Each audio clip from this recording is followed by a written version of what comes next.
А почему мы храпим? Или твой партнер? Все же очень просто, как всегда. Вы замечали, наверное, когда люди в состоянии алкогольного опьянения могут ночью выдавать такую тираду, вот это, понимаете? Такое ощущение, что просто какой-то лев проснулся. Вот это. Ну все же очень просто. Когда мы слишком зациклены на понятиях жизни, как правильно жить, как наши предки жили, как правильно, то мы слишком жестко идем в этом. И все время находится наша гортань в напряжении. И вот когда человек наконец-то убирает контроль, будь то это допинги какие-то, либо просто хорошенечко расслабиться, начинается тот самый пресловутый храп. Как же просто это сделать?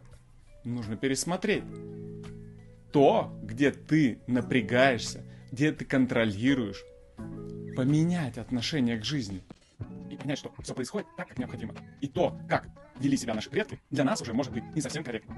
Поэтому обращай внимание на себя и заходи ко мне в аккаунт, там больше полезности.